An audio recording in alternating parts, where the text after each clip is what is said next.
Comment augmenter la compétitivité des entreprises françaises en les incitant à investir dans la numérisation et dans les nouvelles technologies? Eh bien, c'est la question à laquelle l'Alliance pour l'industrie du futur essaye de répondre en partenariat avec les entreprises et les collectivités territoriales. Tahar Meliti était invité à la réunion récemment. Il s'agit de son directeur général, le directeur général de cette association nationale qui a commencé ses travaux il y a 2 ans et qui est actuellement toujours en phase de diagnostic.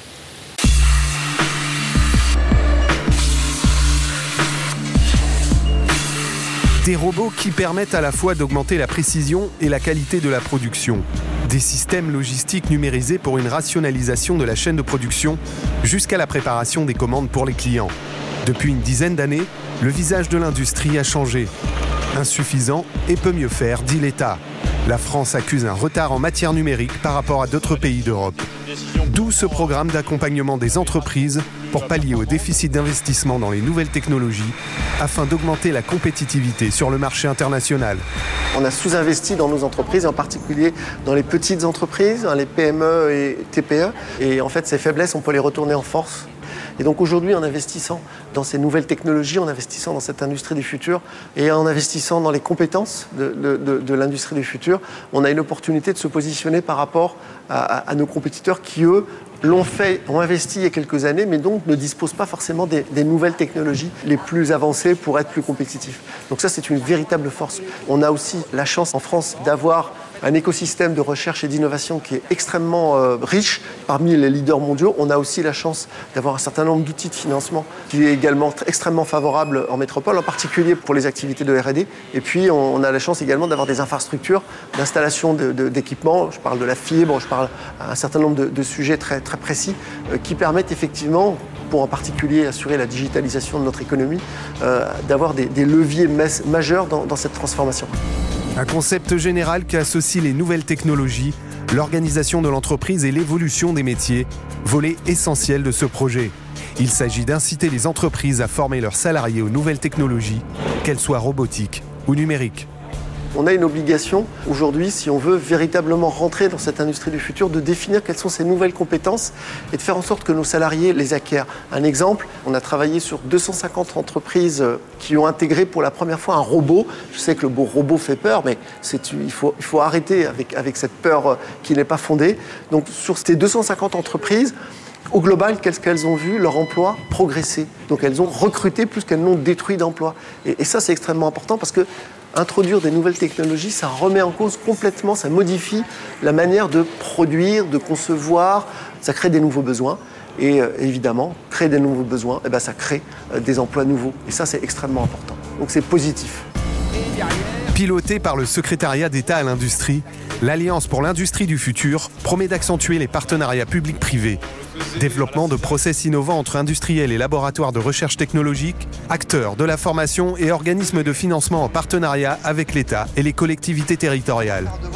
En phase de lancement, le programme a concerné des entreprises métropolitaines uniquement. On a réussi à accompagner plus de 4000 entreprises vers cette industrie du futur. Je vous rappelle qu'en France métropolitaine, on compte 30 000 entreprises industrielles. Et sur ces 30 000 industriels, donc on a déjà réussi à en accompagner 4 000 en même pas 2 ans. C'est un chiffre qui est extrêmement ambitieux, qui est très fort. Alors maintenant, pour la Réunion, effectivement, il y a un certain nombre de difficultés similaires à celles que connaît évidemment la métropole. Mais les atouts, ils sont immenses. Les atouts, et on l'a dit, c'est d'abord une jeunesse extrêmement dynamique qui a envie de croire dans sa réussite. On a un certain nombre de leviers majeurs qui sont aujourd'hui cette capacité forte du territoire aux ENR. Donc on a une chance ici d'avoir un potentiel ENR qui est extrêmement fort. On a également, et c'est extrêmement important, une volonté d'aller vers une numérisation, vers une digitalisation de toutes les activités. Donc il y a un vrai potentiel. Donc il y a les assises en particulier des Outre-mer qui vont se dérouler. Et c'est une vraie chance de mettre en avant ces opportunités, de les acter, d'avoir, je dirais, une ambition très factuelle, très précise. À La Réunion, les industriels ont déjà commencé à plancher sur une feuille de route des actions à mener au niveau local. Pour ce qui concerne l'industrie du futur, nous on le conçoit dans un programme plus large qu'on appelle le Plan réunionnais pour l'industrie. L'ambition, c'est de pouvoir effectivement satisfaire les besoins du marché local, c'est avoir la capacité à s'internationaliser, être leader sur le marché local, et puis surtout aussi donner envie aux jeunes de nous rejoindre. Notre île, les Rayonnais. C'est à la fois, on va dire, un nouveau modèle industriel basé sur des compétences humaines, mais aussi des nouvelles technologies. Donc on est résolument engagé dans ce processus, dans le cadre, je le disais, d'un plan réunionnais pour l'industrie, que l'on compte bien faire adopter par la région et également dans le cadre des assises de l'outre-mer. Lancées officiellement le 4 octobre dernier, ces assises de l'outre-mer ont pour objectif de mettre en place les plans de convergence prévus dans la loi Égalité réelle Outre-mer. Ces documents lieront l'État aux collectivités territoriales sur plusieurs décennies afin de rattraper les écarts de développement.